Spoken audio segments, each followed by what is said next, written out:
The harsh fluorescent lights of my tiny apartment kitchen buzzed overhead, casting shadows across the nearly empty refrigerator. My fingers trembled slightly as I pushed aside a wilted head of lettuce and half-eaten container of yogurt. Nothing. The milk was gone, and Jamie would wake up hungry in less than an hour. I closed the door with a soft thud that seemed to echo my failure as a mother. "It's okay, buddy," I whispered, watching my 10-month-old son sleep peacefully in his second-hand crib, blissfully unaware of our circumstances. "Mommy will figure something out." The apartment was quiet, except for Jamie's soft breathing and the occasional drip from the leaky bathroom faucet I couldn't afford to fix.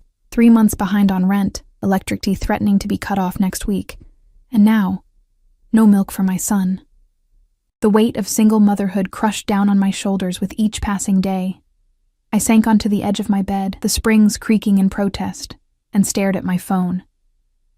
The cracked screen reflected my exhausted face, dark circles under my eyes, skin pale from too many sleepless nights. One contact remained that could solve this immediate problem, but the cost would be far greater than any carton of milk. Daniel Castellano. Even thinking his name sent a shiver down my spine. It had been nearly 2 years since I'd fled from his world of luxury, danger, and obsession. 2 years of looking over my shoulder, working minimum-wage jobs under the table, and moving whenever I felt too comfortable. 2 years of raising our son, alone. My thumb hovered over his name in my contacts. I'd kept this burner phone with only his number, for emergencies. I told myself it was for Jamie's sake, but perhaps some part of me never wanted to completely sever that connection. The thought made my stomach twist with self-loathing. Just this once, I told myself. Just for milk. My fingers moved almost without my permission. "Your son has no milk." The moment I hit send, panic flooded through me. What had I done? The text was impulsive, desperate. Daniel probably wouldn't even receive it. He might have changed his number, forgotten about me entirely, moved on to some other woman who caught his eye. I paced the small apartment, my heart hammering against my ribs. Jamie stirred in his sleep, and I froze, praying he wouldn't wake yet. The clock on the microwave read 6:17 a.m. The bodega on the corner wouldn't open until 7, and I had exactly 2:37 to my name until payday next Friday. The phone remained silent, of course. What did I expect? Daniel Castellano, head of one of the most feared crime families in the city, rushing to deliver milk for a baby he'd never met? A baby he didn't even know existed until 30 seconds ago. I laughed bitterly at my own desperation. Then my phone vibrated, nearly slipping from my trembling hands. Address? Just one word. Cold. Commanding. So typically Daniel. My breath caught in my throat as memories washed over me. His dark eyes watching my every move, his possessive hands claiming me, his whispered promises that I would never want for anything as long as I belonged to him. I hesitated. Giving him my address meant opening a door I had fought desperately to keep closed. But Jamie needed milk, and I was out of options. With shaking fingers, I typed my address and pressed send before I could change my mind. The response was immediate. "Stay there." I sank onto the edge of the tattered sofa, clutching my phone like a lifeline. What had I done? Daniel wasn't the type of man who would simply drop off milk and leave. He was the type who took what he wanted, who saw the world as his to command. And once, he had wanted me. Until I discovered the truth about who he was. Until I found the bloodied shirt in the laundry. Until I overheard the conversation about making an example of someone who had betrayed him. Until I realized that the man I thought I loved was capable of ordering deaths with the same casual ease as ordering dinner. I had run then, terrified, and 3 weeks pregnant. A detail I hadn't discovered until I was 2 states away, sleeping in cheap motels and working whatever jobs I could find that paid in cash. Now, I had invited the devil back into my life. 15 minutes passed, then 20. Jamie would wake soon, hungry and crying. I began to think Daniel wasn't coming after all, that perhaps he had only responded to torment me, to remind me of my dependence. I stood and moved to the window, pushing aside the thin curtain to peer down at the quiet street below. A sleek black SUV with tinted windows glided to a stop directly in front of my building. My heart lurched painfully. No ordinary car in this neighborhood looked like that. Polished to perfection, oozing wealth and power. A man in a dark suit stepped out from the driver's side, surveying the street with practiced efficiency before nodding toward the back seat, and then he emerged. Daniel Castellano looked exactly as I remembered, yet somehow more intimidating. His tailored charcoal suit emphasized broad shoulders and a lean frame. His dark hair was shorter now, the sides closely cropped while the top remained slightly longer, styled with precision. But it was his face that caught the breath in my throat. Sharp cheekbones, strong jaw perpetually shadowed with stubble, and eyes so dark they seemed to absorb light rather than reflect it. He didn't look up at my window. He didn't need to. Daniel always seemed to know exactly where I was, as if he could sense me. He carried a large paper bag in one hand while the other adjusted the cuff of his sleeve, a habitual gesture I had once found endearing. Now it reminded me of how meticulously he controlled everything in his orbit.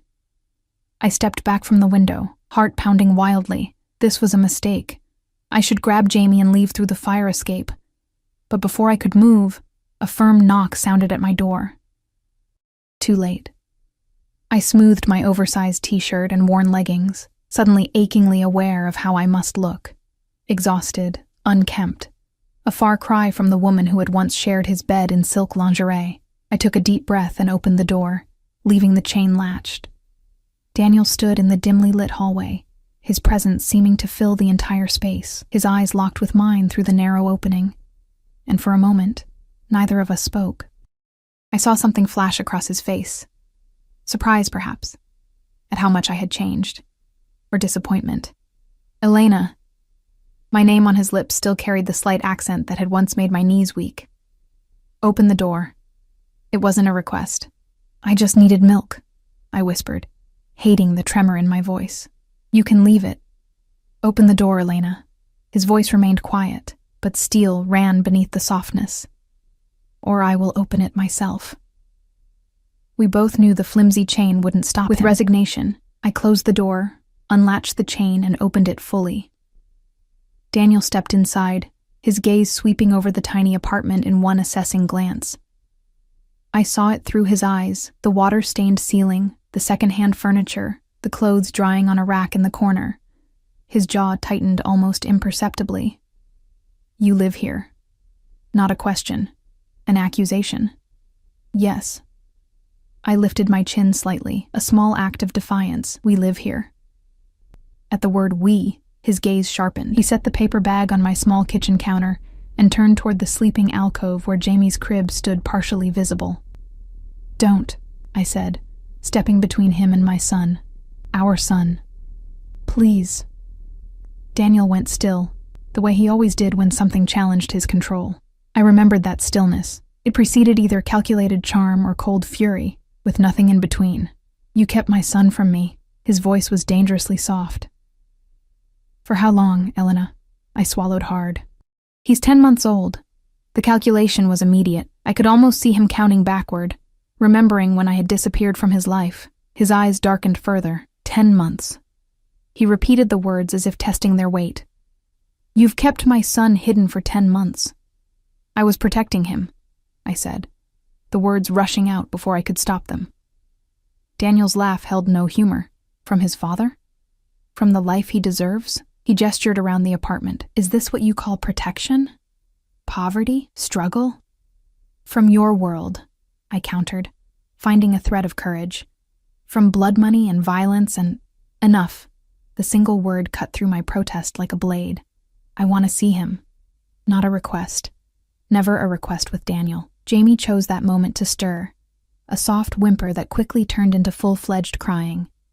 My heart sank as I moved automatically toward the crib, lifting my son into my arms. His tiny face was scrunched in hunger, his cries growing more insistent. Shh, it's okay, I murmured, bouncing him gently.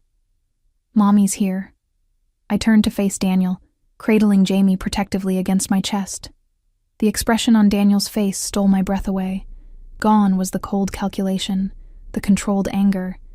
In its place was something I had never seen before. Raw, unfiltered emotion. He stepped forward slowly, as if approaching something precious and fragile. For once, the powerful Daniel Castellano seemed uncertain. "He has my eyes," he said quietly, his gaze never leaving Jamie's face. It was true. Jamie had inherited his father's deep brown eyes, so dark they sometimes appeared black. The same eyes that could freeze men in fear now looked with wonder at the child in my arms. "His name?" Daniel asked. "James," I answered. "Jamie." Daniel reached out a hand, hesitating just before touching Jamie's cheek. "May I?" The request, the first genuine request I'd heard from him, caught me off guard. I nodded stiffly, and Daniel gently touched our son's face with a tenderness I hadn't known he possessed. Jamie's cries softened as he regarded this stranger with curious eyes. Then his face crumpled again, hungry cries resuming with increased urgency. "He needs to eat," I said, stepping back. "You brought milk?" Daniel seemed to snap out of his trance, turning to the paper bag he had set on the counter. "Yes." He began unpacking its contents, and I stared in disbelief. Not just milk, but formula, baby food, diapers, wipes, and groceries. Bread, eggs, fruit, vegetables, meat, enough to fill my empty refrigerator and cabinets for weeks. "Daniel, I only asked for milk," I said, feeling the familiar mix of gratitude and resentment his generosity had always provoked. His help came with strings attached. Always. "My son will not go hungry," he stated flatly, opening the carton of milk and pouring some into a clean bottle I'd left on the drying rack. He tested the temperature on his wrist, a gesture so unexpectedly paternal it momentarily stunned me before offering it to me. I took the bottle and sat on the sofa, adjusting Jamie in my arms. He latched onto the bottle eagerly, his cries immediately ceasing. The silence that fell between Daniel and me was heavy with unspoken words. Daniel removed his suit jacket, draping it precisely over the back of my rickety kitchen chair, and rolled up the sleeves of his crisp white shirt. The movement revealed the familiar tattoo on his forearm, a stylized lion, the symbol of his family. He had told me once it represented protection and power. I knew now it represented something far darker. "You should have told me," he said finally, his eyes fixed on Jamie. "He is my blood." "And what would you have done?" I asked, unable to keep the bitterness from my voice. "Brought me back to your world? Made your son a target for your enemies? Raised him to follow in your footsteps?" Daniel's expression hardened. "I would have protected you both, the way you protected Marco Ravelli," I countered, naming the business associate whose execution I had overheard him ordering. "Or Anna Delgado, the woman whose husband had betrayed the family, who had disappeared along with her children." The flash of surprise in his eyes confirmed what I had suspected. He had never known exactly what I'd heard that night, what had driven me to run. "You don't understand what you heard," he said, his voice lowering. "You never gave me a chance to explain." "What's to explain, Daniel? I know who you are, what you do." I held Jamie closer, as if I could shield him from the truth of his father's world. Daniel's eyes narrowed. "And yet, you contacted me today." The truth of his words stung. I had reached out, despite everything I knew. Despite my fear. I was desperate, I admitted quietly. "And now?" Daniel moved closer, standing over us. "Are you still desperate, Elena?" The question carried weight beyond the immediate circumstance, and we both knew it. I looked up at him, at the man I had once loved without reservation, the man I had fled from in terror. "What happens now?" I asked instead of answering. Daniel crouched before me, his eyes level with mine, one hand resting lightly on Jamie's tiny foot. The gesture was possessive, claiming. "Now," he said, his voice soft but resolute. "Everything changes. My son will not grow up in poverty. My son will not want for anything." His gaze captured mine, intense and unwavering. "And you, Elena, you will never run from me again." A chill ran down my spine at Daniel's words. There was no threat in his tone, only certainty, as if he were stating an immutable fact of the universe. The sun rises in the east, water is wet. Elena will never run from me again. Jamie finished his bottle, his eyelids drooping with contentment. I gently shifted him to my shoulder, patting his back until he released a tiny burp. Daniel watched every movement with fascination, his eyes never leaving our son. "He looks healthy," he said, his voice softer than I'd ever heard it. "You've taken good care of him despite..." He gestured vaguely at our surroundings. "Despite living in poverty," I finished for him. Yes, I have. He's had all his checkups, all his vaccinations.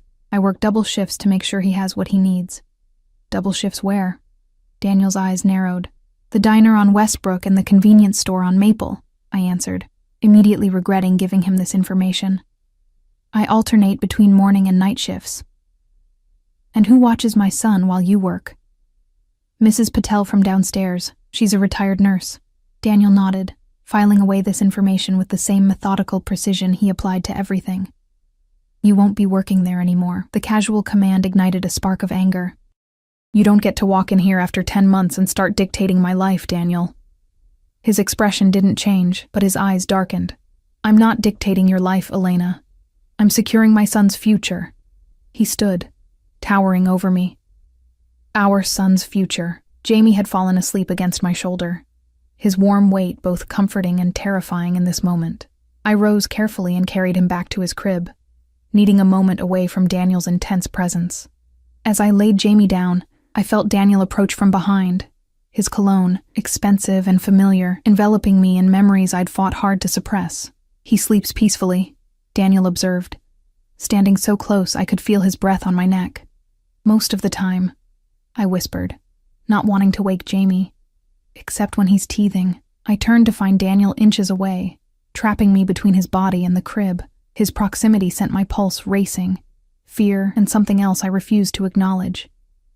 He reached up slowly, brushing a strand of hair from my face with a gentleness that contradicted everything I knew about him. You cut your hair, he said, his fingers lingering near my cheek. I had chopped off my long dark hair into a practical bob soon after leaving, one of many attempts to transform myself into someone he wouldn't recognize. It's easier to manage with a baby. His eyes traveled over my face, cataloging the changes, the shadows under my eyes, the tension in my jaw, the wariness that had become my default expression. You're thinner, he noted with disapproval. I stepped sideways, escaping his proximity. Food isn't cheap. Daniel's jaw tightened. You should have come to me. And what would that have cost me? I asked, moving toward the kitchen to put distance between us. Nothing is free with you, Daniel, he followed, watching as I began putting away the groceries he'd brought. Is that what you think? That I would have made demands in exchange for ensuring my own child was fed? Wouldn't you have? I challenged, turning to face him.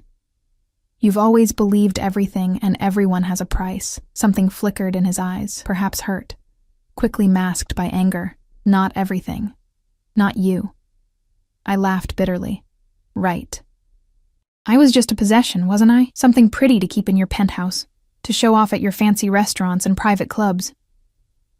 Daniel moved with unexpected speed, his hands gripping the counter on either side of me, caging me in, his face inches from mine. He spoke in a low, controlled voice that was somehow more frightening than if he'd shouted. Is that what you think you were to me, a trophy? His eyes bored into mine. Do you think I let just anyone into my life, my home, my bed? Do you think I let just anyone see me vulnerable, see past the facade I maintain for the rest of the world? My heart hammered against my ribs. I had seen him vulnerable during those rare, unguarded moments when he would speak of his childhood, of losing his mother, of surviving his brutal father. Moments when the calculated mask would slip, revealing the man beneath the monster. I knew things about you, I whispered. Things that could have been dangerous for you. A mirthless smile curved his lips. Exactly. And yet I trusted you with those things. With me, his smile faded. Until you betrayed that trust. I ran to protect my child, I countered. Our child. You ran because you were afraid, not of what I would do to you. You know I would never harm you. His voice dropped lower. You were afraid of how much you wanted the life I offered, despite knowing what I am. The accusation hit too close to the truth. I had been afraid, not just of him, but of myself, of how easily I had adapted to his world of luxury and danger, of how I had ignored the whispered conversations and sudden silences when I entered rooms, of how I had accepted his vague explanations about business, without pressing for details I knew I wouldn't want to hear. I was afraid for my soul, I admitted. And for my baby's soul. Daniel stepped back slightly, studying me. And now? Are you still afraid? I looked into his eyes, those dark, unfathomable eyes that had once looked at me with desire, with possession, with something I had almost believed was love. Yes, I answered honestly. I'm terrified. Something like satisfaction flickered across his face. Daniel had always appreciated honesty, even when it wasn't what he wanted to hear. Good. Fear keeps you sharp, keeps you alive. He glanced toward Jamie's crib, but it won't keep him fed and clothed and educated. I folded my arms across my chest. I've managed so far. Barely, Daniel countered. And at what cost? You're exhausted. You're malnourished. His gaze softened fractionally. You're killing yourself slowly, Elena. I had no response because he was right. Each day was a struggle to stay afloat, to make ends meet, to provide for Jamie while constantly looking over my shoulder, waiting for the day when Daniel's world would catch up to me, or when social services would decide I wasn't providing adequately for my son.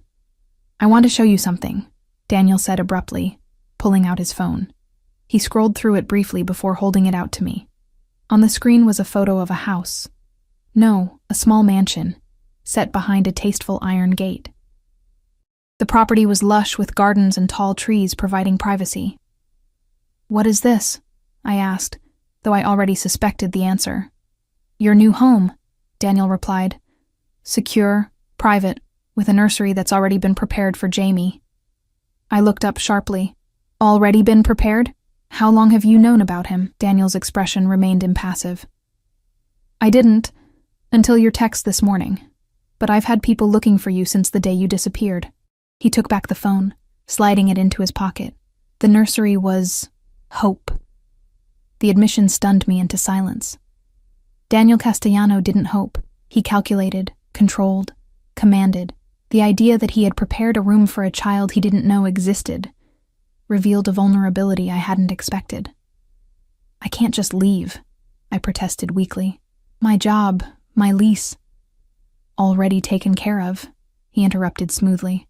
Your landlord has been paid through the end of your lease. Your employers will receive notice of your resignation, with generous compensation for the inconvenience. Anger flared within me. You had no right. I had every right, Daniel cut in, his voice hardening. The moment you kept my son from me, you forfeited your right to make these decisions alone. His expression softened marginally as he glanced toward the sleeping Jamie. I'm not your enemy, Elena. I never was. Then what are you? I asked, the question escaping before I could stop it. Daniel considered me for a long moment. I am Jamie's father. I am the man who has searched for you for nearly 2 years. He stepped closer, his presence overwhelming in the small kitchen. And I am still the man who wakes reaching for you in the middle of the night. The confession hung in the air between us, intimate and dangerous. I forced myself to look away, to remember why I had run, why I had kept our son hidden. I need time to think, I said finally. This is all happening too fast. Time, Daniel repeated, as if considering the concept. How much time did you give me before disappearing? How much time did you spend considering how it would affect me to lose you without explanation, without closure? Guilt twisted in my stomach. I hadn't given him time. I had fled in the night while he was away on business, leaving nothing but an empty closet and returned key. No explanation? No goodbye? Just gone. That's not fair, I whispered. No, he agreed. It wasn't fair. He checked his watch. Platinum, I noticed. The same one I had given him for his birthday. I have a meeting I cannot miss. We'll continue this discussion this evening. The casual certainty that he would return, that our discussion would continue, sparked my defiance. I haven't agreed to anything, Daniel. He regarded me with a look that was almost pitying. You contacted me, Elena. You opened the door. He moved toward the apartment door, pausing with his hand on the knob. I'll have groceries delivered this afternoon. Make a list of anything Jamie needs. I don't want your charity, I said, hating how petulant it sounded even to my own ears. It's not charity, Daniel replied coolly. It's responsibility. My son will be provided for, whether you accept it graciously or not. With that, he was gone, the door clicking shut behind him with quiet finality. I rushed to the window, watching as he descended to the street below. His driver held the SUV door open, and Daniel slid inside without a backward glance. The vehicle pulled away smoothly, leaving only a faint cloud of exhaust in its wake. I sank onto the sofa, trembling with the aftermath of his presence. Daniel had always had this effect on me, leaving me shaken, disoriented, caught between wanting to run and wanting to follow. Now the stakes were infinitely higher. Now there was Jamie to consider. I moved to my son's crib, watching his peaceful sleep. He looked so innocent, so untouched by the complications of his parentage. Would Daniel's world taint him? Or would it protect him in ways I couldn't? The questions circled in my mind without answers. My phone chimed with a text message. Daniel, of course. Car will pick you up at 7. Be ready. Bring Jamie. Not a request. Never a request.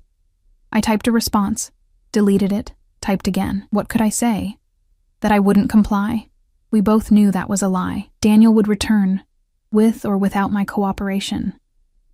And part of me, the part I had tried desperately to silence for 2 years, wanted to see him again, wanted to understand what his reappearance in our lives would mean. I left the message unanswered and moved to the tiny bathroom, studying my reflection in the cracked mirror.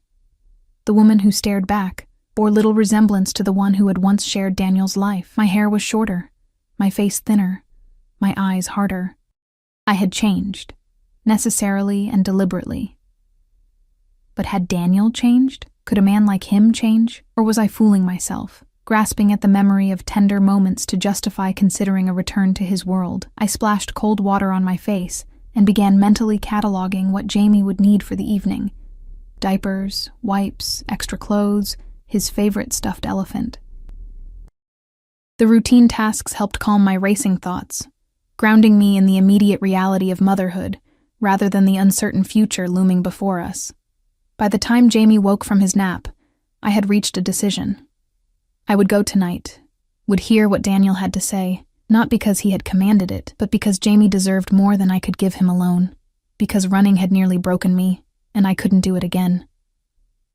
Because facing Daniel, facing our shared past and possible future, was the only way forward. Jamie gurgled happily as I lifted him from the crib, his tiny hands patting my cheeks in greeting. "Hey, little man," I whispered, kissing his forehead.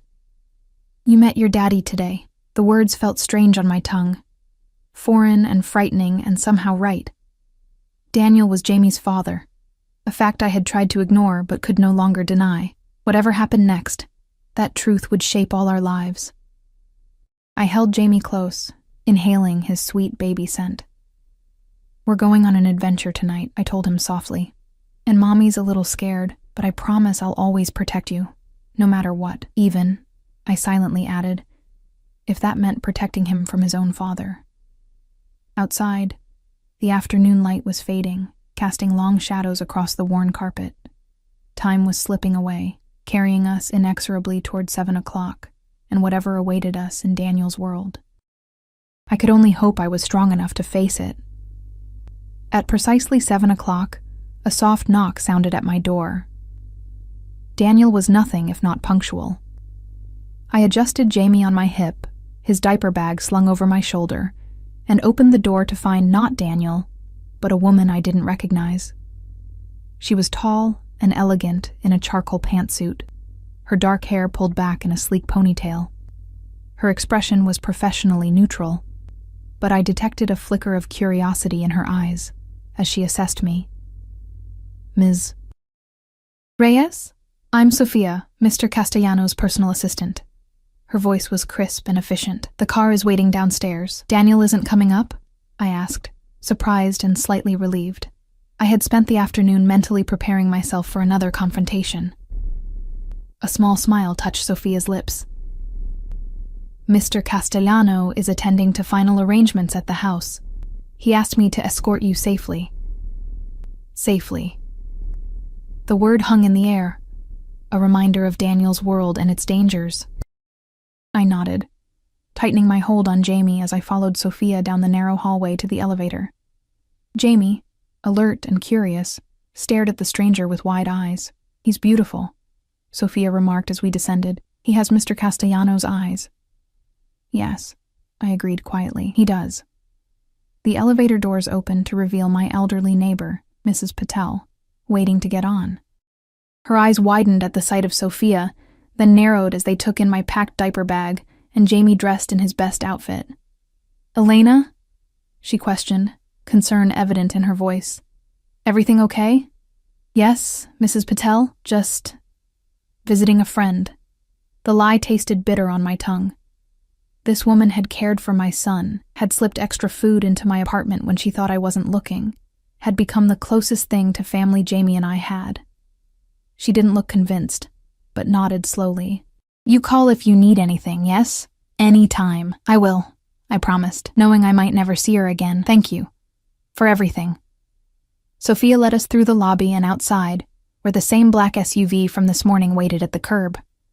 The driver stepped out immediately, opening the rear door to reveal a car seat already installed, brand new, top of the line, probably worth more than a month of my rent. Mr. Castellano had it installed this afternoon, Sophia explained, noting my surprise. Safety is his priority. I allowed the driver to take my diaper bag while I secured Jamie in the car seat, checking and double-checking the straps before sliding in beside him.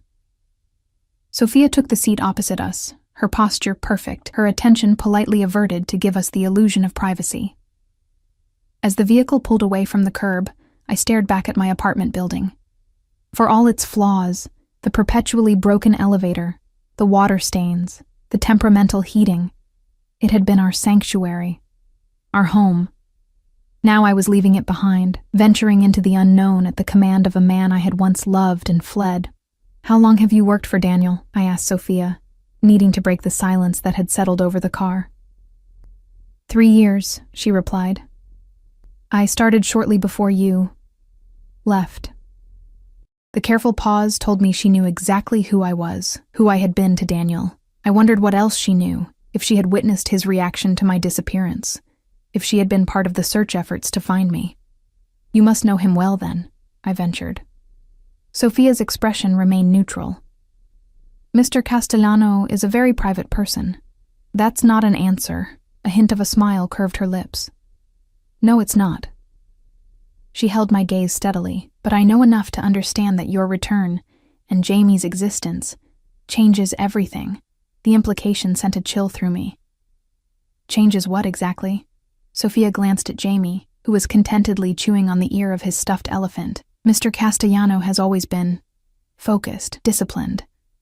The past 2 years, however, his focus has had a particular direction." "Me," I supplied quietly. "You," she confirmed with a slight nod. "Finding you became something of an obsession." I swallowed hard, looking out the window as the city streets gave way to more affluent neighborhoods, houses growing larger, more spaced apart, gates more ornate. And now he's found me. "Yes," Sophia said simply. "He has." The rest of the drive passed in silence. I watched the landscape transform, each mile taking us further from my life of struggle and closer to Daniel's world of luxury and danger. Jamie eventually dozed off, lulled by the smooth motion of the expensive vehicle. After about 40 minutes, we turned onto a private road, lined with mature oak trees that formed a natural tunnel. At the end stood a wrought iron gate, which opened silently as we approached. Beyond it, the house from Daniel's photo rose from meticulously landscaped grounds, an elegant 3-story structure of stone and glass, imposing yet somehow welcoming. Security cameras tracked our approach, and I noticed discreet figures patrolling the perimeter. Daniel's security was always thorough, always invisible until needed. The SUV circled a fountain before stopping at the front entrance. Before the driver could exit, the massive wooden door opened, and Daniel emerged. He had changed from this morning's suit into dark trousers and a charcoal sweater that softened his usually formidable appearance. His eyes found mine through the car window, intense and unreadable. The driver opened my door, and I carefully unbuckled Jamie, who had awakened and was taking in his new surroundings with wide-eyed curiosity. As I stepped out with Jamie in my arms, Daniel approached, his movements measured, controlled, as always. "You came," he said quietly, the simple statement carrying layers of meaning. "Did you doubt I would?" I asked, adjusting Jamie on my hip. A ghost of a smile touched his lips. With you, Elena, I've learned to expect the unexpected. His gaze shifted to Jamie, softening visibly. He reached out, gently touching our son's cheek. Jamie, to my surprise, didn't shy away, but instead reached for Daniel's finger, grasping it firmly. Something flashed across Daniel's face. Wonder, perhaps, or possession. "Welcome home," he said, the words directed at Jamie but his eyes on me, challenging, questioning. I didn't correct him. This wasn't home. Not yet, maybe not ever. But arguing seemed pointless as he gestured for us to enter, his hand settling lightly at the small of my back, guiding me into the house that he had already decided would be ours. The interior was even more impressive than the exterior. Soaring ceilings, warm wood floors, tasteful furnishings that blended luxury with comfort. Fresh flowers adorned side tables, their subtle fragrance perfuming the air. Everything spoke of wealth, but not the ostentatious display I had sometimes seen in his previous homes. This place felt different, more permanent, more personal. "Do you like it?" Daniel asked, watching me closely as I took in our surroundings.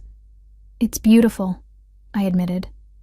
"But it feels different from your other places.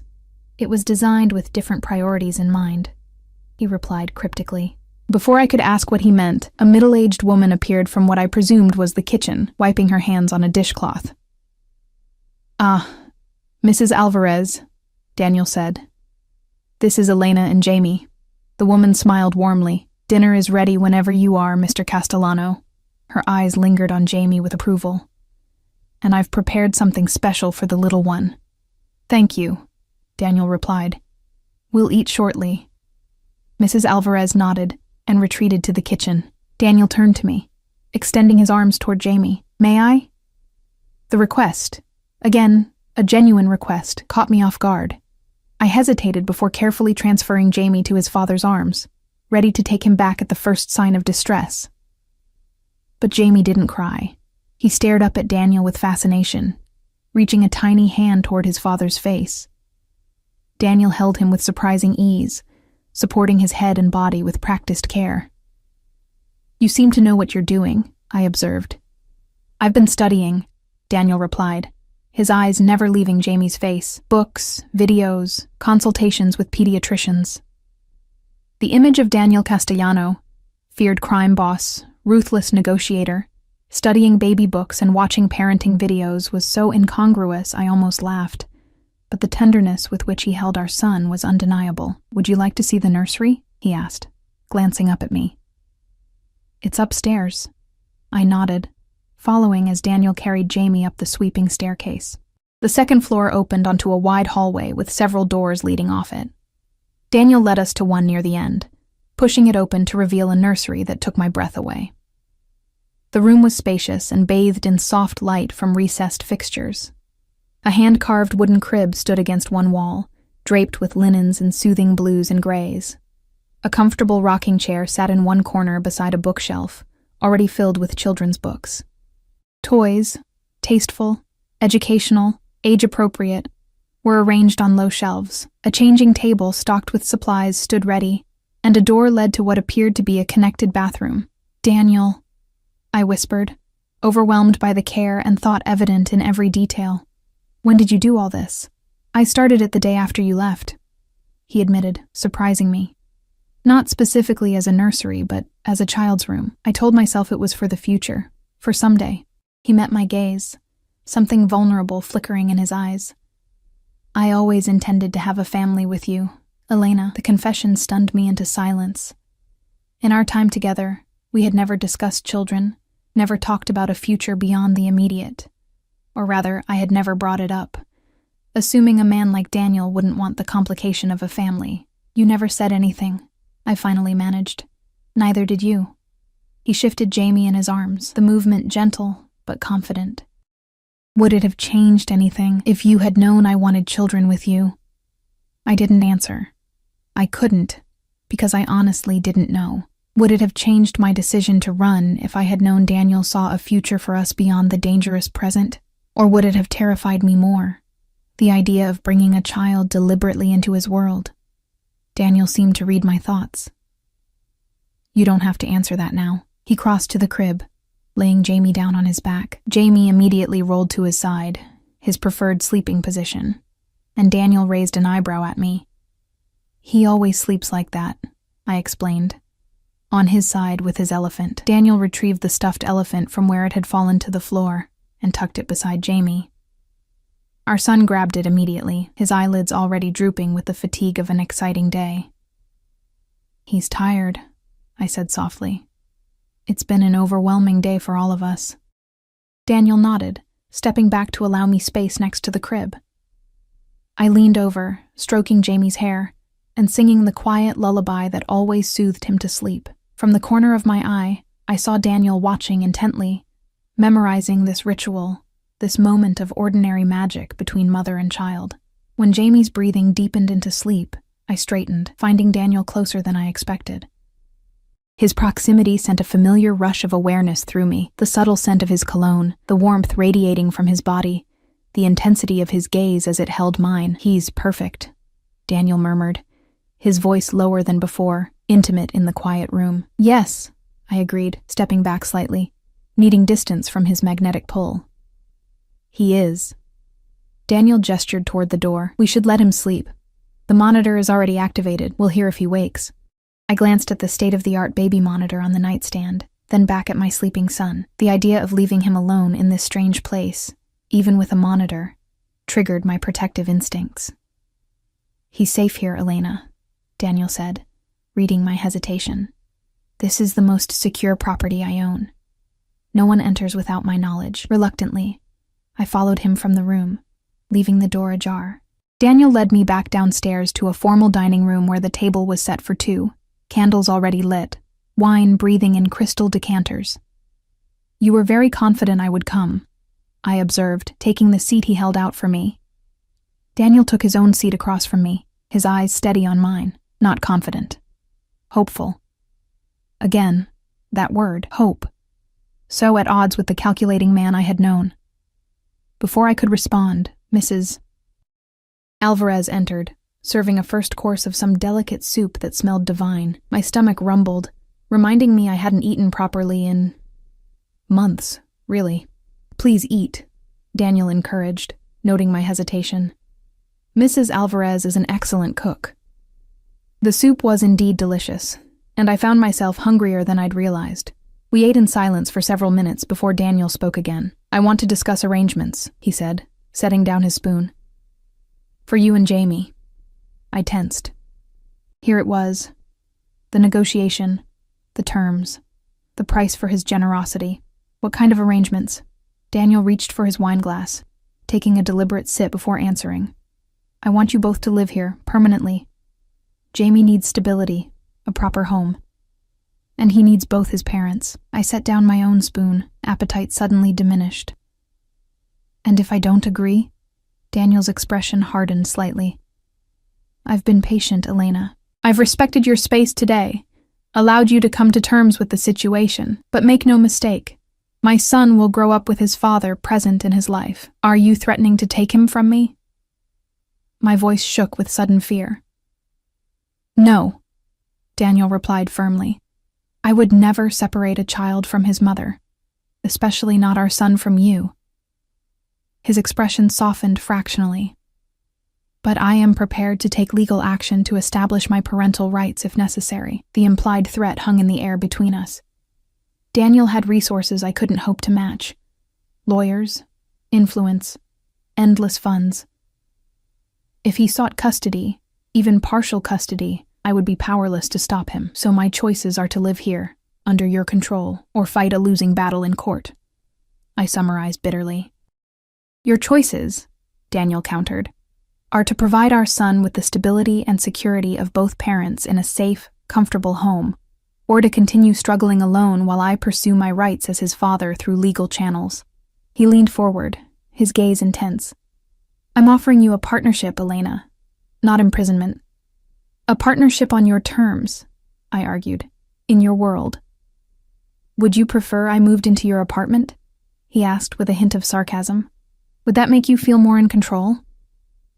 I flushed, knowing how ridiculous the suggestion was. Daniel Castellano in my tiny apartment, with its leaking faucets and temperamental heat, was an absurd image. What about your work? I asked instead. Your business. We both knew what I meant. The family business. The empire built on blood and fear. Daniel's expression grew guarded. My business interests are separate from this house, from our family. Are they? I challenged. Can they ever truly be separate? He was silent for a moment, considering. I've made changes since you left, he said finally. Legitimate investments, legal enterprises, the other aspects, are being addressed. I raised an eyebrow skeptically. You expect me to believe you're going legitimate? Just like that? Not just like that, he corrected. It's been a process, one that began before you left, before you heard that conversation and misunderstood what was happening. Misunderstood? I repeated incredulously. You ordered a man's execution. Daniel's expression remained impassive. I ordered a traitor's removal from our organization.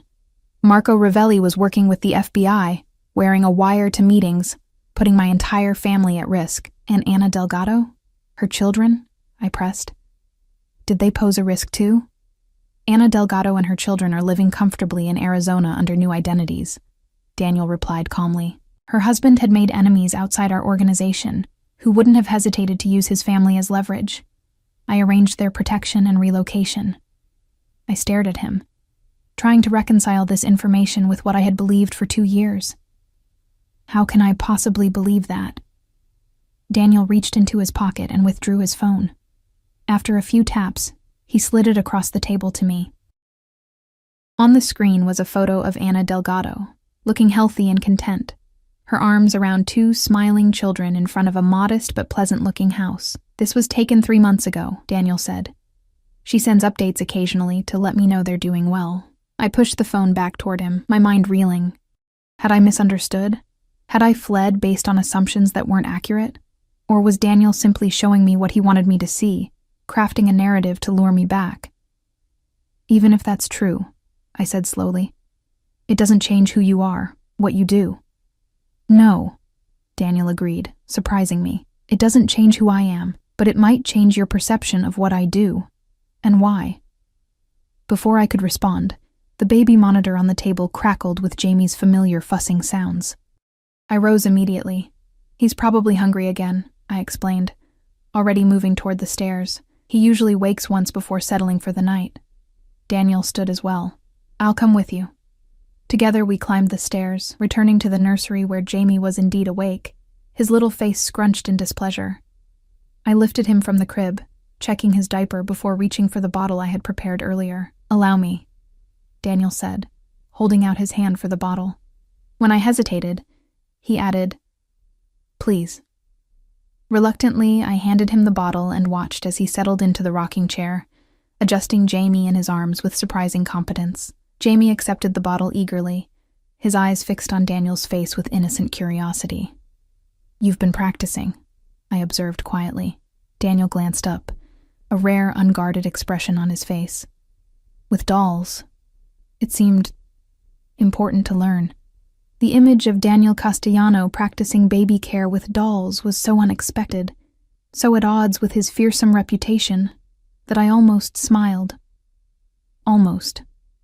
Why? I asked softly. Why go to all this trouble when you didn't even know Jamie existed? Daniel was quiet for a moment, watching our son drink. Because I knew, eventually, I would find you, he finally replied. And I hoped. When I did, we might have a chance to start again, to build something real. Something real, I echoed. Built on what foundation, Daniel? Trust. How can I trust you after everything I know? How much do you really know, Elena? He countered, his voice gentle but his eyes challenging. You heard fragments, saw glimpses, and ran before asking for explanations. I was scared, I admitted, terrified of what those fragments meant. And now? He asked. Are you still terrified of me? I looked at him, this dangerous, complicated man cradling our son with such tenderness, and gave him the truth.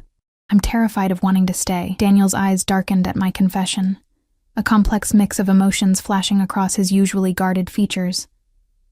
Wanting to stay is nothing to fear, Elena. Isn't it? I moved closer, taking a seat on the ottoman near the rocking chair. You represent everything I tried to escape, everything I wanted to protect Jamie from. And yet here you are, he observed quietly, his attention returning to Jamie, who was nearly finished with his bottle. Because you found us, I reminded him. Because I was desperate enough to text you. The memory of that moment, standing in front of my empty refrigerator, panic rising in my throat, felt distant now, as if it had happened to someone else, in another lifetime. Desperation brings clarity, Daniel said. It strips away pretense, reveals what truly matters. He shifted Jamie to his shoulder with practiced ease, gently patting our son's back. In your moment of need, you reached out to me, not someone else. That means something, Elena. I wanted to deny it, to claim I had exhausted all other options first, but we both knew it would be a lie. Daniel had been my first choice, not my last resort. Despite everything I knew about him, despite my fear, he had been the one I turned to when Jamie needed help. It means I'm a terrible mother, I whispered, voicing the fear that had haunted me since pressing send on that text. What kind of mother brings her child back to a world like yours? Daniel's expression hardened, the kind who wants her child to thrive, not merely survive. Jamie let out a small burp, and Daniel's features softened again, as he cradled our son back into the crook of his arm. You are an excellent mother, Elena. You've kept him safe, healthy, loved, but you've been doing it alone, running yourself into the ground in the process. Jamie's eyelids were growing heavy again, his bottle empty. Daniel stood carefully and returned him to the crib, tucking the elephant beside him with a gentleness that continued to surprise me. You don't have to do it alone anymore, he said, his voice low in the dimly lit nursery. Let me help you raise our son. Let me give you both the life you deserve.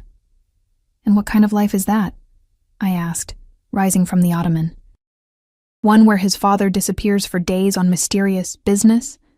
Where armed guards patrol the grounds? Where he learns that power comes from fear and violence? Daniel stepped closer, close enough that I could feel the warmth radiating from his body. Is that really what you think he would learn from me? Isn't it what you learned from your father? The question slipped out before I could stop it, touching on the painful history Daniel rarely discussed. Something dark flickered in his eyes.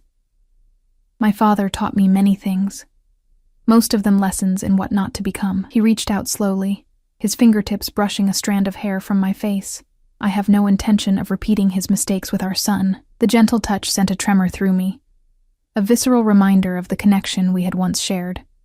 I stepped back, needing distance to think clearly. Come, Daniel said, gesturing toward the door. Jamie's asleep. We should finish our conversation downstairs. I followed him back to the dining room, where Mrs. Alvarez had cleared the soup and served the main course. Perfectly cooked fillets, roasted vegetables, and garlic mashed potatoes that made my mouth water, despite my emotional turmoil. Daniel poured more wine for both of us before taking his seat. Eat, he encouraged. You need your strength. I took a bite, the flavors exploding on my tongue, reminding me how long it had been since I'd eaten anything that wasn't reheated or hastily prepared between shifts. For several minutes we ate in silence, the only sounds the gentle clink of silverware against fine china. Tell me about the past 10 months, Daniel said finally, setting down his knife and fork. Tell me about Jamie. The request caught me off guard. I had expected more negotiation, more pressure to accept his terms. Instead, he seemed genuinely interested in the son he had just discovered. He was born on December 12th, I began hesitantly.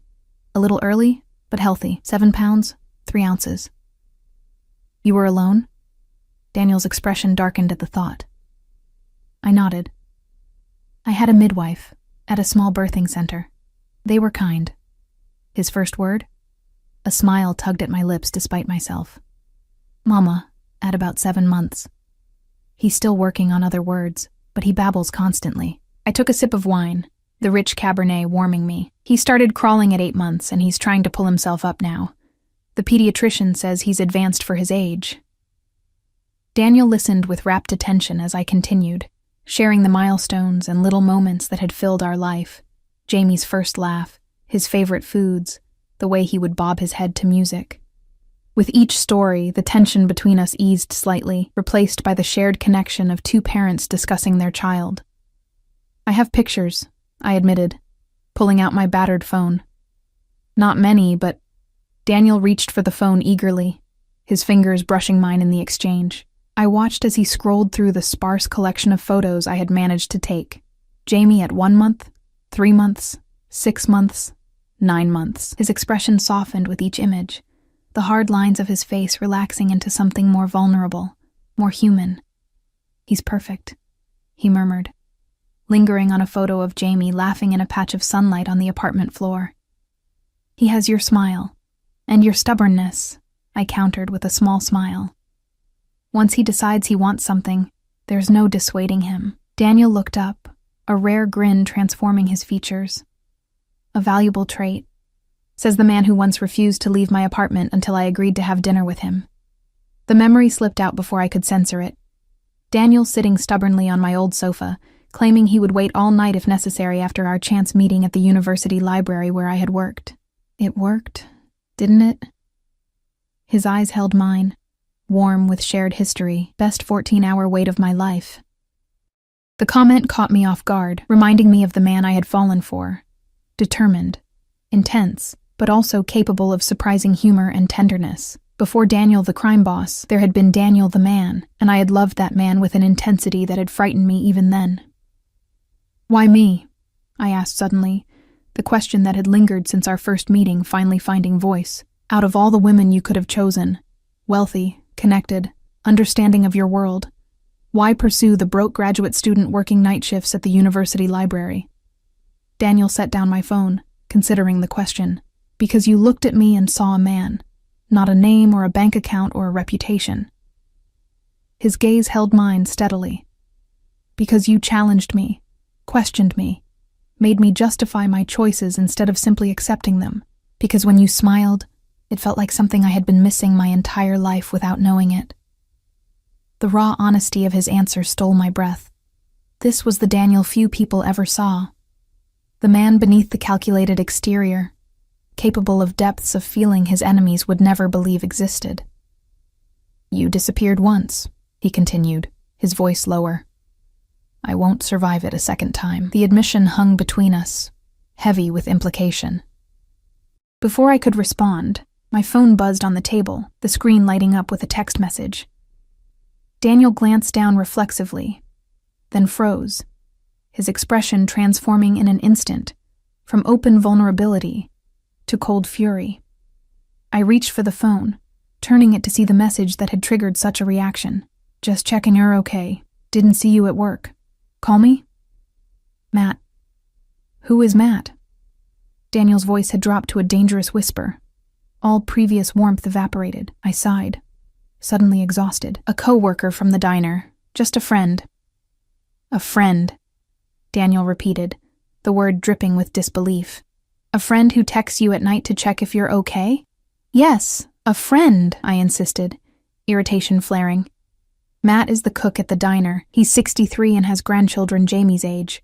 He looks out for me, that's all." Daniel's expression didn't change, but something in his posture relaxed marginally. "And does this Matt know where you are tonight?" "No one knows where I am," I replied sharply. I didn't exactly leave a note saying, "Off to the mansion of the crime boss who fathered my child. Back later." The sarcasm earned me a narrow look. "Your safety is not a joke, Elena. If someone were looking for you—" "No one is looking for me," I interrupted. "Except you, apparently, for the past 2 years. Daniel leaned forward, his expression intense. "Do you have any idea how many people would use you and Jamie to get to me? How many enemies would consider you valuable leverage?" The thought sent a chill through me. I had considered the dangers of Daniel's world in abstract terms: illegal activities, violence, moral compromise, but not the specific threat to Jamie and myself as targets for his enemies. "No," I admitted quietly. "I hadn't thought of it that way. I have thought of little else," Daniel replied, his voice tight. "Every day since you left, I have imagined you out there, unprotected, vulnerable to anyone who might discover your connection to me." I stared at him, suddenly seeing his obsessive search in a new light, not just possessiveness or wounded pride, but genuine fear for my safety. For our safety. Is that why you had this house prepared? The security, the isolated location? I asked slowly. Daniel nodded. This property exists on paper under a shell corporation with no connections to me or my family. The staff are loyal and thoroughly vetted. The security systems are state-of-the-art, and the guards are former special forces. A gilded cage, I murmured. A sanctuary, he corrected firmly. One where you and Jamie can live in comfort and safety. With you, I added, meeting his gaze. With me, he confirmed. As a family. The word hung between us, loaded with meaning and expectations. Family had always been a complicated concept for both of us. Daniel with his brutal father and absent mother, me with parents who had died too young, leaving me to navigate the world alone. And what exactly would that entail? I asked carefully. This family arrangement. Daniel regarded me steadily. You and Jamie living here permanently. Shared custody and parental responsibilities. Financial support and security. He paused, something vulnerable flickering in his eyes. And in time, perhaps more between us, if you're willing. More, I repeated. You mean a relationship? Yes. He didn't elaborate, didn't pressure, simply stated it as a possibility, a hope. I took a deep breath, trying to organize my thoughts. And your work? Your business? As I said, I've been transitioning to legitimate enterprises, Daniel replied. The process is nearly complete. Within 6 months, all my interests will be above board. And in the meantime? In the meantime, my work remains entirely separate from this house and our family, he stated firmly. I will never bring business here, never expose Jamie to any aspect of it. I wanted to believe him, part of me, the part that remembered how it felt to be loved and protected by him, already did. But the careful, cautious part that had kept Jamie and me alive for the past 10 months needed more. I need time, I said finally. This is all happening so fast. Yesterday I was struggling to buy milk for our son. Today you're offering us a life I never imagined possible. Daniel nodded slowly. How much time? A trial period, I suggested, the idea forming as I spoke. 1 month. Jamie and I will stay here, get to know you, see how this arrangement works in practice. At the end of the month I decide whether we stay permanently. Daniel's expression darkened. And if you decide to leave, then we negotiate a custody arrangement that allows you to be part of Jamie's life, while respecting my concerns. I held his gaze steadily. I won't keep him from you again, Daniel. I promise you that. But I need to know I can trust you before I commit to this life. For a long moment, Daniel was silent, his expression unreadable. I knew what I was asking was difficult for him. Daniel Castellano didn't do uncertainty, didn't leave decisions in others' hands. Control was as essential to him as breathing. 1 month, he finally agreed, his voice tight. With conditions. I raised an eyebrow. What conditions? You don't leave the property without security, he stated flatly.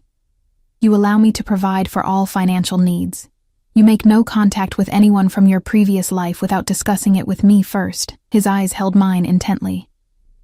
And you are honest with me, completely honest about your concerns and needs during this time. The conditions were restrictive but not unreasonable, given the circumstances. I considered for a moment before nodding. I agree, with one addition of my own. Daniel waited expectantly. You are equally honest with me, I said firmly, about your business, about your plans for our future, about everything. No half-truths, no omissions, no protecting me from information you think I can't handle. A muscle ticked in Daniel's jaw, the only outward sign of his tension. Agreed, he said finally, though you may not like everything you learn. I'd rather know uncomfortable truths than comfortable lies, I replied. Daniel reached across the table, his hand extended toward mine, not demanding, but offering. After a moment's hesitation, I placed my hand in his. His fingers closed around mine, warm and strong and achingly familiar.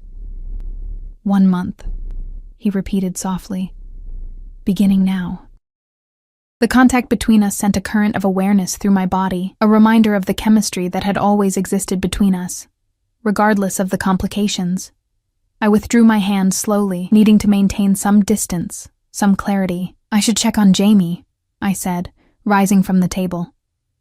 Daniel stood as well, ever the gentleman despite the power and danger that clung to him like a second skin. "Of course. I'll show you to your room afterward. It connects to the nursery through an adjoining door." "My room," I repeated. "Not yours." Something heated flickered in his eyes, but he inclined his head in acknowledgement. "Your room, for now. I can be patient, Elena." The implication that his patience had limits hung unspoken between us. Daniel had never made a secret of his desire for me, even in the early days of our relationship. That desire, combined with his possessive nature, had been both thrilling and frightening then. Now, with Jamie between us and 2 years of separation to overcome, it was even more complicated. We checked on Jamie together, finding him sleeping peacefully, his tiny chest rising and falling in the soft glow of the nightlight. Daniel stood beside me at the crib, close enough that our shoulders nearly touched, united in this moment of parental wonder. "He trusts completely when he sleeps," Daniel observed quietly. "No worries, no fears."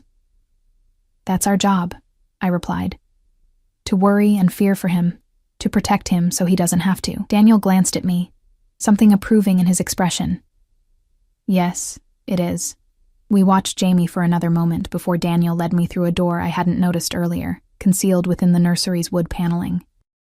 It opened into a spacious bedroom decorated in soothing blues and creams, a king-size bed with what appeared to be silk sheets, a sitting area with comfortable chairs, a marble bathroom visible through another doorway. "Your things are in the closet," Daniel said, gesturing toward a walk-in closet that I suspected was larger than my entire apartment. Noting my confusion, he added, "I had Sophia purchase a new wardrobe for you this afternoon. If anything doesn't fit or isn't to your taste, she can exchange it." I should have been offended at the presumption, but instead found myself feeling oddly touched by the consideration. "Thank you," I said quietly. Daniel moved to the nightstand, pressing a button that illuminated a control panel. "The house security system can be accessed here. This button calls security directly." He pointed to another. "This one alerts me personally, day or night." He turned to face me, his expression serious. "Your safety, both of you, is my highest priority, Elena. Never hesitate to use these if you feel concerned about anything." The reminder of the dangers surrounding Daniel's world sent a shiver down my spine. "Do you expect trouble?" "I never expect it," he replied with grim certainty. "I prepare for it. There's a difference." I nodded, suddenly exhausted by the emotional whiplash of the day, from desperate single mother to whatever I was now. Co-parent with a crime boss? Reluctant inhabitant of a luxury fortress? Woman standing on the edge of falling back into a love that had once consumed her? "You're tired," Daniel observed, reading my fatigue with the same uncanny perception he had always possessed. "Rest. We can continue our discussion tomorrow." He moved toward the door, but paused with his hand on the knob. "I never stopped looking for you, Elena. Not for a single day." His eyes met mine, intense and sincere. "I never stopped hoping I would find you. And now that I've found both of you, I will do whatever it takes to keep you safe. To keep you with me." The quiet certainty in his voice sent a tremor through me, part fear, part something else I wasn't ready to examine too closely. "Good night, Daniel," I said softly. The ghost of a smile touched his lips. "Good night, Elena. Welcome home." As the door closed behind him, I sank onto the edge of the bed, the events of the day crashing over me in waves. 24 hours ago, I had been staring at an empty refrigerator, desperate and alone. Now I sat in a mansion, my son sleeping peacefully in a nursery fit for royalty, with Daniel Castellano once again in our lives. 1 month to decide our future. 1 month to determine if Daniel could truly change, if his world could ever be safe for Jamie, if the feelings I had buried for 2 years were worth resurrecting. 1 month to decide if I was brave enough to stay. Morning light filtered through sheer curtains, casting soft patterns across the unfamiliar bed. For a disorienting moment, I I couldn't remember where I was. Then it all came rushing back. The text, Daniel's appearance, this house, our agreement, 1 month to decide our future. I stretched, luxuriating in the feel of silk sheets against my skin. I hadn't slept this well in years, probably, since before Jamie was born, since before I ran. The baby monitor on the nightstand remained silent, suggesting Jamie was still asleep, unusual for him. He typically woke at dawn, ready for his first bottle. I slipped from the bed and padded to the adjoining door, easing it open to check on him. The nursery was empty. Panic seized me, my heart lurching painfully as I rushed to the crib. Jamie's stuffed elephant lay abandoned on the mattress, but my son was nowhere to be seen. I spun around, searching frantically for any sign of him, when a soft sound from downstairs caught my attention. Laughter. Jamie's distinct, delighted giggle. I hurried down the sweeping staircase, following the sound to a sun-drenched kitchen at the back of the house. And there they were, Daniel and Jamie, the most improbable breakfast companions imaginable. Daniel sat at the kitchen island, still in what appeared to be sleep clothes, expensive-looking lounge pants and a fitted t-shirt that revealed the muscular physique his suits usually concealed. Jamie was secured in a high chair beside him, happily smashing banana pieces between his tiny fingers. Neither had noticed me yet. I remained in the doorway, struck by the scene before me. Daniel Castellano, feared by enemies, respected by allies, a man whose name was whispered in certain circles, was making airplane noises as he guided a spoonful of what looked like pureed fruit toward our son's eagerly opening mouth. "That's my boy," he murmured when Jamie accepted the offering, his voice warm with pride. "Smart like your mother, strong like your father." The tenderness in his tone caught me off guard, causing a tightness in my chest I couldn't quite define. This wasn't the calculated performance of a man trying to convince me he could be a good father. This was genuine, unguarded affection when he thought no one was watching. Jamie spotted me first, his face lighting up with recognition. "Mama!" he exclaimed, one of his few clear words, banana-covered hands reaching toward me. Daniel turned, and for a brief moment, I glimpsed something unguarded in his expression. Contentment, perhaps even happiness, before his usual composure returned. But his eyes remained warm as they met mine. "Good morning," he said, setting down the small spoon. "We thought we'd let you sleep. You should have woken me," I replied, moving to Jamie and kissing his sticky forehead.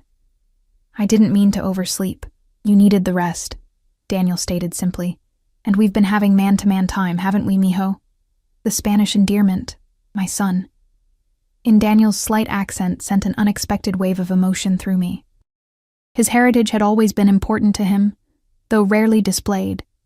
That he was already sharing it with Jamie felt significant somehow. "He's been up for about an hour," Daniel continued, wiping Jamie's hands with a damp cloth. "Bottle, diaper change, and now breakfast. He seems to approve of Mrs. Alvarez's homemade baby food." I raised an eyebrow. "You changed his diaper?" A hint of amusement touched Daniel's eyes. "I told you I've been studying." He rose from his seat, moving to the coffee machine. "Breakfast? Mrs. Alvarez left fruit, pastries, and she can prepare eggs if you'd like." "Coffee is fine for now," I replied, still adjusting to this domestic version of Daniel.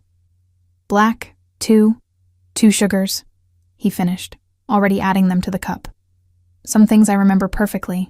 He handed me the steaming mug, our fingers brushing in the exchange. The casual contact sent a jolt of awareness through me, a reminder of the chemistry that had always existed between us, dormant, but never quite extinguished. "Thank you," I murmured, moving to take the seat he had vacated beside Jamie.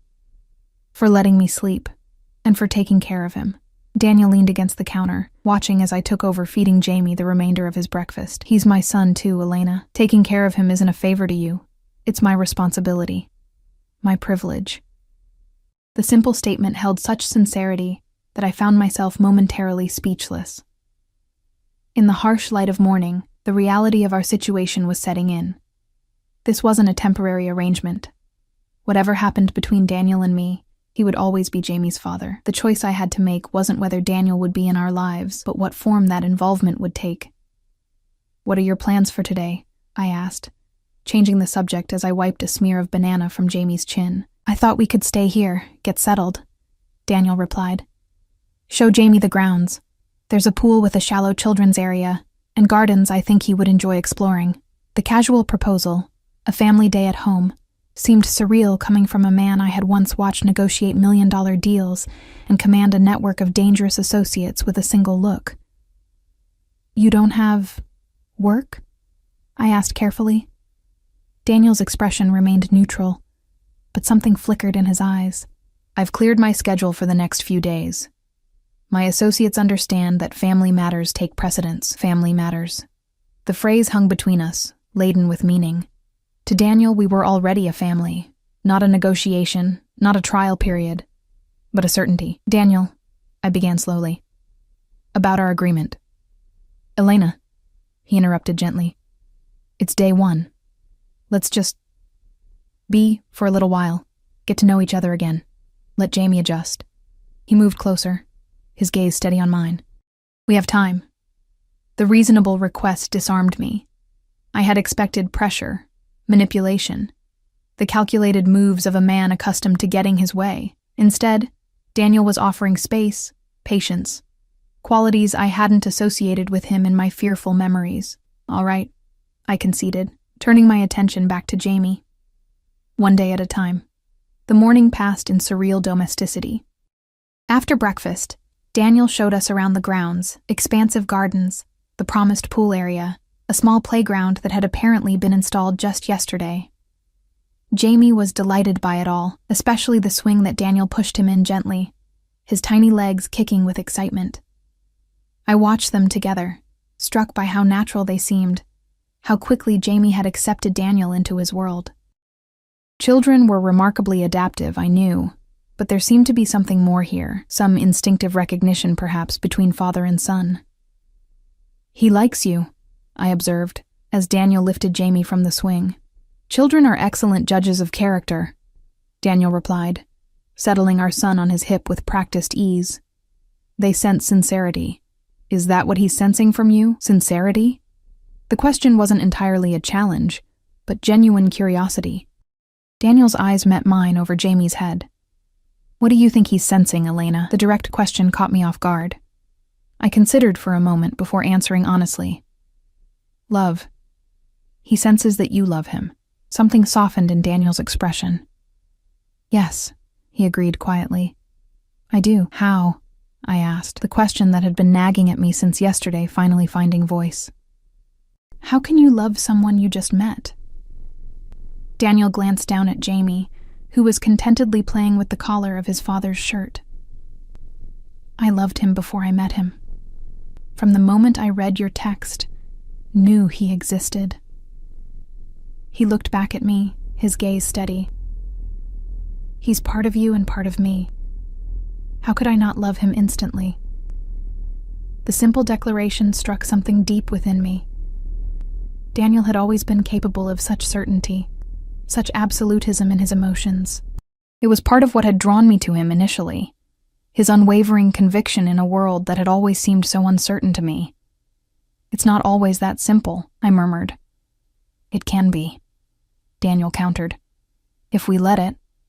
The comment hung between us as we continued our tour, eventually returning to the house for Jamie's lunch and nap time. Daniel insisted on participating in every aspect of Jamie's routine, absorbing each detail with the same focused intensity he had once applied to business matters. After settling Jamie for his nap, we retreated to a comfortable sitting room overlooking the gardens. Mrs. Alvarez appeared with lunch, a light salad for me, something more substantial for Daniel, before discreetly withdrawing. Your staff is very efficient, I observed, picking at my salad. Do they live here? Daniel shook his head. Mrs. Alvarez comes daily. Security rotates shifts, with 2 men always on property. My driver, Marco, has quarters above the garage. He studied me over his water glass. Does their presence make you uncomfortable? A little, I admitted. I'm not used to having people around all the time, watching, serving. They're not watching you, Elena. They're protecting you. He set down his glass, leaning forward slightly. And they can be as invisible as you prefer. This house is designed to provide privacy while maintaining security.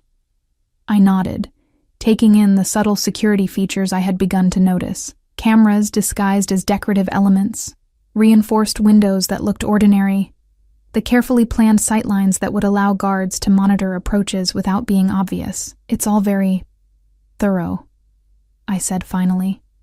You've thought of everything. Not everything, Daniel replied, his voice quieter. I never anticipated Jamie. That was the one variable I couldn't plan for. The admission seemed to cost him something. Daniel had built his life, his empire, on careful planning and absolute control. The existence of a son he hadn't known about represented a massive disruption to that control. A disruption he was handling with surprising grace.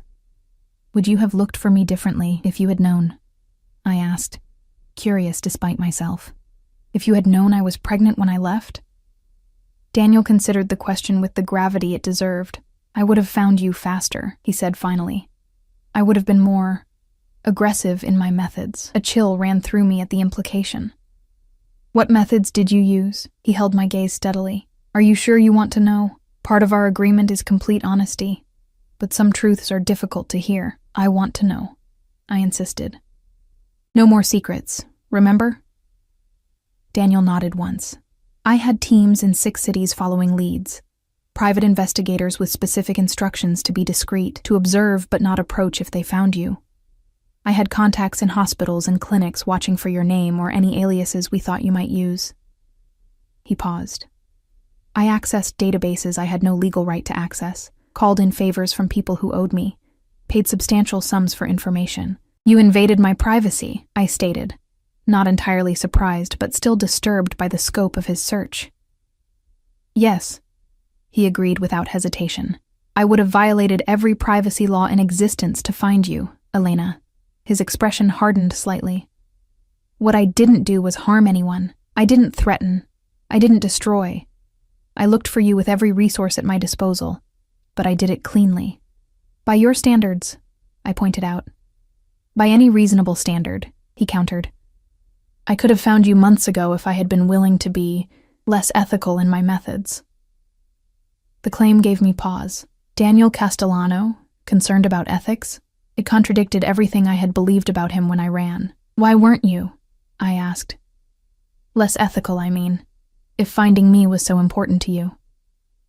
Daniel's eyes never left mine, because I hoped when I found you, there would be a chance for reconciliation, for understanding. And that chance would be destroyed if I used methods that harmed you or others. He leaned back slightly. I wanted to find you, Elena, not terrify you into running further. The logic was so perfectly, essentially, Daniel, pragmatic, strategic, but with an underlying current of emotion that few people ever glimpsed. It reminded me why I had fallen for him in the first place, before I knew the full truth of his world. And now, I asked softly, now that you've found us? Now we decide what comes next, he replied simply. Together. The word hung between us, together, loaded with possibilities and complications. Before I could respond, my phone chimed from the coffee table. I reached for it automatically, checking the screen. Need money for rent ASAP. Landlord threatening eviction. Amy, my neighbor from the apartment, a single mother like myself, with twins barely older than Jamie. We had helped each other occasionally, watching each other's children during overlapping shifts, sharing resources when one of us came up short. A friend? Daniel asked, his tone carefully neutral, but his eyes sharp with interest. My neighbor, I explained, already typing a response. She's in trouble with the landlord, the same landlord who was threatening you with eviction? Daniel's voice hardened. The one I paid through the end of your lease yesterday? I looked up, surprised. You really did that? I said I did. A hint of offense colored his tone. I don't lie to you, Elena. No, you just omit crucial information, I countered, unable to help myself. Like the fact that you're the head of a crime family. Daniel's expression shuddered slightly. You knew who I was when we met, perhaps not the specifics, but you knew I wasn't an ordinary businessman. He was right, and we both knew it. I had sensed the danger surrounding Daniel from our first meeting, had been drawn to it, if I was completely honest with myself. The expensive suits, the deferential treatment he received everywhere we went, the careful way people spoke around him. I had known he was powerful in ways that exceeded legitimate business. I had simply chosen not to look too closely. "You're right," I admitted quietly. I knew something wasn't conventional. I just didn't know how deep it went. Daniel nodded once, accepting my concession without pressing the advantage. "What does your neighbor need, exactly?" I glanced back at Amy's text. "Rent money. Probably utilities, too," knowing her situation. Without hesitation, Daniel pulled out his phone, tapped something into it, and set it down. "It's taken care of." I stared at him. "What do you mean, taken care of?"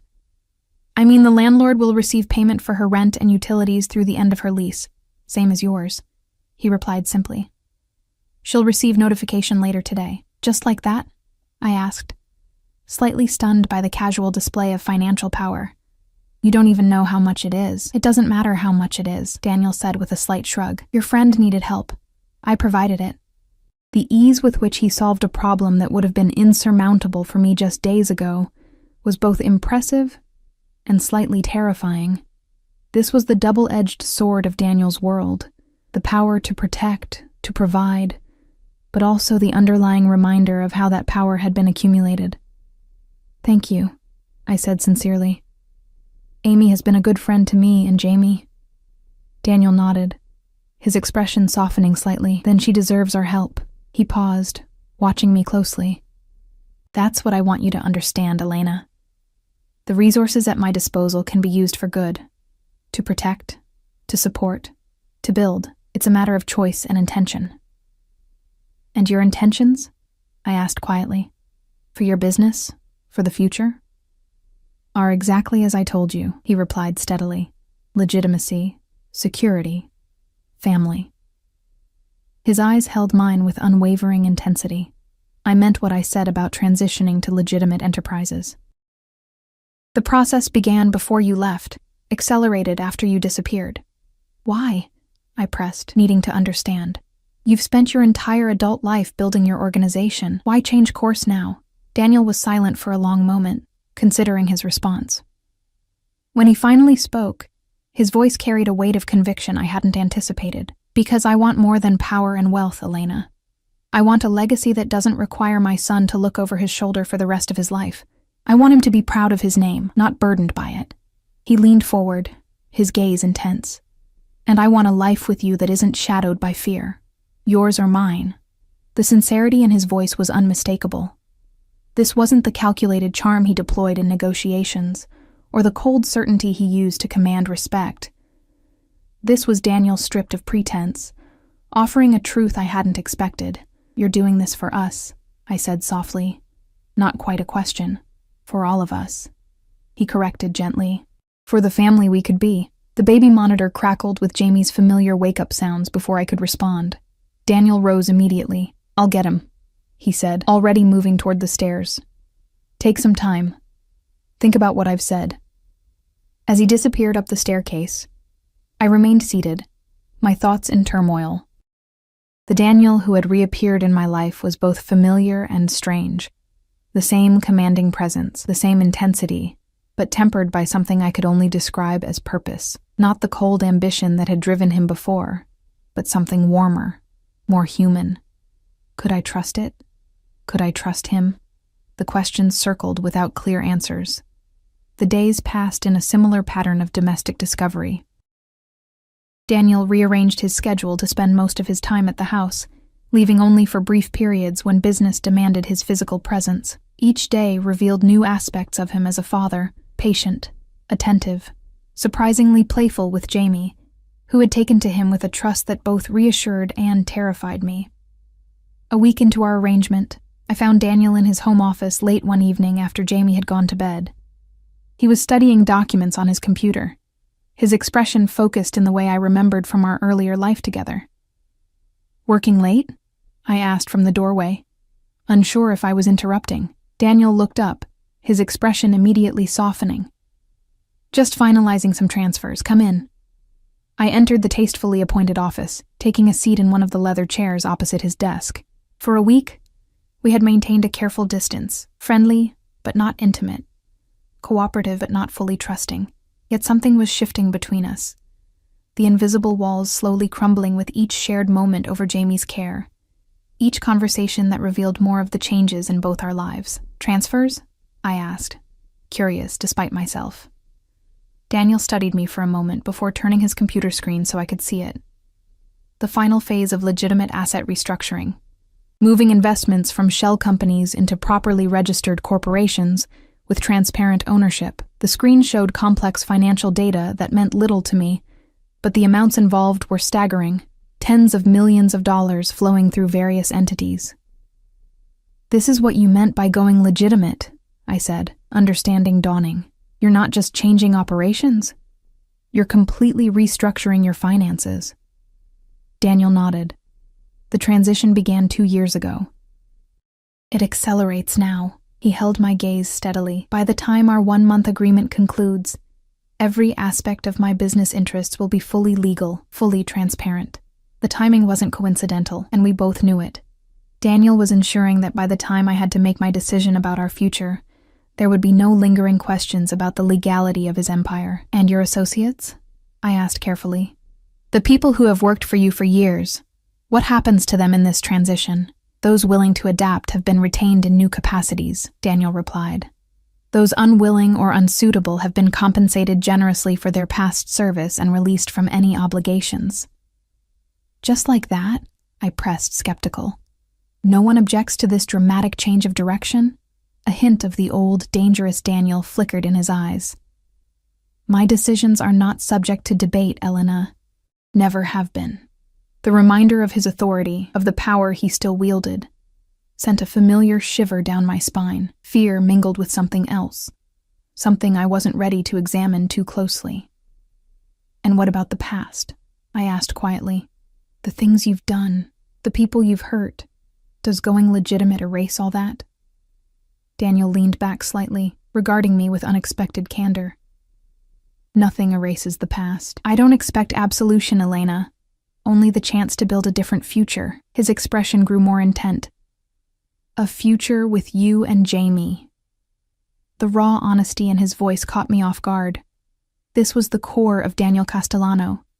Beneath the power and the danger and the calculation, a man capable of profound feeling, of transformation driven by love. "I'm trying to trust you," I admitted, the confession slipping out before I could stop it. "I'm trying to believe this change is real." "I know," he said softly, "and I'm trying to be worthy of that trust." He rose from his desk, moving around to lean against its edge, closer to where I sat. "It's been a week, Elena. What are you thinking? How are you feeling about all of this?" The direct question deserved a direct answer. "Confused," I admitted. "Torn between what I remember, what I feared, and what I'm seeing now." I met his gaze steadily. "Jamie loves you already. That much is clear." "And you?" Daniel asked, his voice dropping lower. "What are you feeling beyond confusion?" My pulse quickened at his proximity, at the intensity in his dark eyes. "I don't know," I whispered. "I'm not sure I can trust my feelings where you're concerned. I never could." Daniel reached out slowly, his fingertips brushing my cheek, in a touch so gentle it nearly undid me. "Your feelings were never the problem, Elena.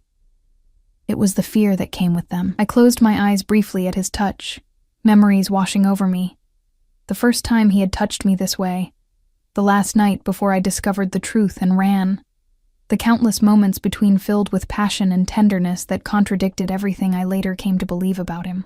"I was right to be afraid," I murmured, opening my eyes to find him watching me with naked longing. "Yes," he agreed softly. "You were. My world was dangerous then, more than I allowed myself to admit." His hand dropped away, leaving my skin tingling in its absence. "But I'm offering you a different world now. A safer one. For how long?" I challenged gently. "How long before the old ways call you back? Before the power you're surrendering becomes too tempting again?" Daniel's expression grew solemn. "Power was never the goal, Elena. Security was. Control." His gaze held mine intently. "I grew up with nothing. No protection, no certainty. at the mercy of a father who ruled through fear and violence. Everything I built was to ensure I would never be vulnerable again. The rare glimpse into his past, into the motivations that had shaped him, created a crack in the wall I had built around my heart. I had always known pieces of Daniel's history: the abusive father, the mother who had died too young, the poverty and danger of his childhood. But I had never fully understood how those experiences had forged him. And now? I asked softly. Now I understand there are different kinds of vulnerability, he replied, his voice lower. The kind that comes from opening yourself to love, to family, to a future you can't control entirely. He moved closer, his knees nearly touching mine. That's the vulnerability I'm choosing now, Elena. For Jamie, for you. If you'll let me. The sincerity in his voice, in his eyes, was unmistakable. This wasn't the calculated charm of a man accustomed to getting his way, but the raw honesty of someone who had confronted his own nature and chosen a different path. I want to believe you, I whispered, the confession costing me more than I had expected. I want to believe in this version of you, of us. Daniel knelt before me, taking my hands in his, not commanding, not possessing, but offering. Then believe it, he said simply. Give us the chance to become what we were always meant to be. I looked into his eyes, searching for any hint of deception, any shadow of the man I had feared. Instead, I found only Daniel. Complicated, intense, dangerous in some ways, but also capable of profound love, of sacrifice, of change. I need more time, I said finally. We still have 3 weeks left in our agreement. Daniel nodded, accepting my hesitation without protest. 3 weeks, he agreed, rising to his feet, but keeping my hands in his. But know this, Elena. I have already made my choice. I chose you and Jamie the moment I received your text. Every decision since then has been in service to that choice. The simple declaration hung in the air between us, powerful in its certainty. Daniel had always possessed this quality, this absolute conviction that, once decided, admitted no doubt or wavering. 3 weeks passed more quickly than I could have imagined, filled with small moments that gradually rebuilt the trust between us. Daniel included me in every aspect of his transition to legitimacy, showing me documents, introducing me to his legal team, proving through actions rather than words that the change was real and irrevocable. Jamie flourished under the attention of both parents, developing new skills almost daily, his vocabulary expanding to include dada alongside mama, a development that had brought actual tears to Daniel's eyes the first time he heard it. And slowly, inevitably, the walls around my heart crumbled. The Daniel I had feared became increasingly difficult to reconcile with the man who read bedtime stories with dramatic voices, who sat through business calls with Jamie napping on his chest, who looked at me each day with unwavering devotion and infinite patience. On the final day of our 1-month agreement, I found Daniel in the garden, watching Jamie crawl across a blanket spread on the manicured lawn. The sight of them together, dark heads bent in concentration over a colorful toy, created a tightness in my chest that was both painful and exquisite. Daniel looked up as I approached, his expression questioning. We both knew what day it was, what decision awaited us. Join us? He asked simply, patting the blanket beside him. I settled onto the soft fabric, smiling as Jamie immediately crawled into my lap, babbling excitedly about his toy. He's trying to say elephant, Daniel observed with a fond smile. He's got the first syllable down. L, Jamie confirmed, waving the stuffed animal for emphasis before crawling back toward his other toys. We watched him in comfortable silence for a moment, the peace of the afternoon wrapping around us like a gentle embrace. It's been a month, Daniel said finally, his voice quiet but steady. Have you made your decision, Elena? I turned to face him fully, taking in the man who had once been my greatest fear and was now, against all odds, my greatest hope. Yes, I said simply. I have. Daniel's expression remained carefully neutral, but I could see the tension in his shoulders, the slight tightening of his jaw as he prepared himself for whatever answer I might give. This past month has shown me a side of you I always suspected existed but never fully believed in. I began softly. You've been honest, patient, devoted to Jamie. And to me. Always to you, Daniel interjected quietly. I nodded, acknowledging the truth of his words. The world you're building now, the legitimate business, this safe home, the future you envision, it's everything I could want for Jamie. For us. Hope flickered in Daniel's eyes, but he remained silent, waiting for me to finish. I've realized something important, I continued, reaching out to take his hand. The day I texted you about the milk, I wasn't just reaching out because I was desperate. I was reaching out because deep down, some part of me never stopped hoping you could be the man I'm seeing now. Daniel's fingers tightened around mine, his thumb tracing gentle circles on my skin. And what do you see now, Elena? I see a man who loves his son unconditionally, I answered honestly. A man who has moved mountains to create a safe future for his family. A man who has waited, without pressure or manipulation, for me to make my own choice. I met his gaze steadily. I see the man I fell in love with, but stronger, better, more complete. Daniel's eyes darkened with emotion. And your decision? I smiled, feeling lighter than I had in years. The weight of fear and uncertainty finally lifting from my shoulders. My decision is to stay, to build this life with you, to raise Jamie together, to become the family you've believed in all along. The control that defined Daniel in all things slipped momentarily, raw emotion transforming his features as he processed my words. In one fluid movement, he pulled me into his arms, cradling me against his chest, as if I were something infinitely precious, infinitely fragile. Elena. He whispered against my hair, my name a prayer on his lips. Thank you for this second chance. I swear to you, I will never give you reason to run again. I leaned back slightly, meeting his gaze. No more secrets, no more fear, just us, building something real together. Just us, Daniel agreed, his hand coming up to cut my cheek. You, me, and Jamie, family. The word no longer frightened me. Instead, it felt like coming home. Not to a place, but to a person, to the connection we had always shared, now strengthened by time and truth, and the small miracle playing contentedly at our feet. Daniel leaned forward slowly, giving me time to pull away if I wanted, but I didn't want to. Instead, I closed the distance between us, pressing my lips to his in a kiss that felt like sealing a promise. His arms tightened around me, familiar and new all at once. The passion that had always existed between us rekindled instantly, tempered now by deeper understanding, by the knowledge of what we had almost lost, and what we had found again. When we finally separated, both slightly breathless, Jamie crawled between us, demanding attention with imperious babbles. Daniel laughed, a rare, genuine sound that transformed his usually serious features, and lifted our son into his arms. What do you think, mijo? He asked, settling Jamie on his knee. Are you happy with Mama's decision? Jamie reached out, placing one tiny hand on Daniel's cheek and the other on mine, as if physically connecting us. Mama, he declared confidently. Then, with equal certainty, Dada. That's right, I whispered, blinking back unexpected tears. Mama and Dada are both here now. Always.